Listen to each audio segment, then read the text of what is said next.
इस वीडियो में बात करने वाला हूं इंडिया की दिग्गज कोल और माइनिंग कंपनी कोल इंडिया लिमिटेड के बारे में, जो इसका करंट प्राइस चल रहा है 386 का चल रहा है।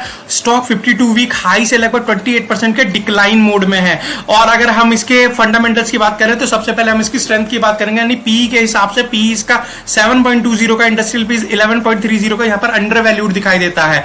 और अगर इंट्रिंसिक वैल्यू देखें 706 की है और करंट प्राइस चला 386 का, यहां पर भी ये अंडर वैल्यूड है। फेयर वैल्यू के हिसाब से 387 की है और स्टॉक का प्राइस 386 है, यहां पर भी ये ठीक ठाक अंडर वैल्यूड दिखाई देता है। अगर हम इसके आरओई की बात करें 38%, बहुत ही जबरदस्त है। आरओसी 48% का है, वो भी बहुत जबरदस्त है। आरओए की बात करें 14 का है, वो भी बहुत जबरदस्त है। अगर हम इसका डेट टू इक्विटी देखें तो 0.09 के नाम मात्र का ही डेट है इसके ऊपर।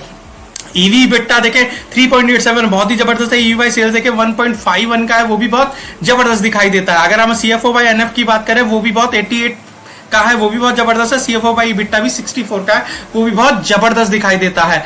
और अगर हम इसका आरएसआई लेवल पे 53 का है, वो भी बहुत ठीक ठाक सा ही है, यानी बहुत ही ज्यादा मोमेंटम भी है इस स्टॉक के अंदर। बीटा भी देखे 0.95 है, नाम मात्र का ही थोड़ा बहुत ही है, इसमें जो वॉलेटिलिटी भी है।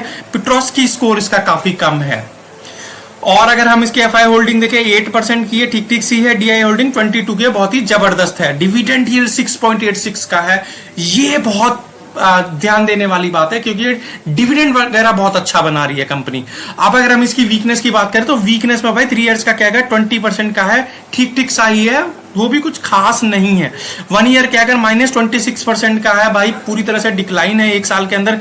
Sales growth -1%, net profit growth -6% और ऑपरेटिंग प्रॉफिट ग्रोथ -2%, कुछ भी खास नहीं है। ओवरऑल अगर हम चलें इसके ट्रेंड एनालिसिस की ओर तो कंपनी 1 डे का रिटर्न कुछ खास नहीं है, 1 वीक का 2.5% का कुछ खास नहीं, 1 मंथ का भी कुछ खास नहीं, 3 मंथ का भी कुछ खास नहीं, 1 ईयर का भी कुछ खास नहीं है।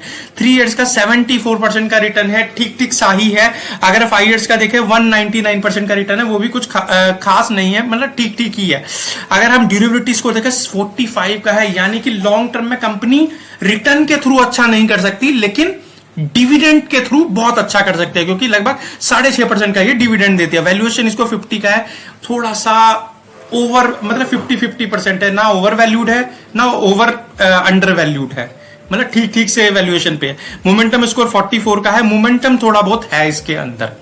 तो ओवरऑल स्टॉक अच्छा है, लेकिन डिविडेंड के थ्रू ज्यादा आपको फायदा करेगा, रिटर्न के थ्रू कम फायदा करेगा। और अगर आप मेरे चैनल पर नए हो तो यार चैनल को सब्सक्राइब करना ना भूलें। और अगर वीडियो में दी हुई जानकारी आपको अच्छी लगी हो, वैल्यूएबल लगी हो, लाइक और शेयर जरूर करें। और स्टॉक मार्केट से रिलेटेड या पर्टिकुलर इस स्टॉक से रिलेटेड आपका कोई क्वेश्चन है तो उसे कमेंट बॉक्स में जरूर लिखें। So thank you so much.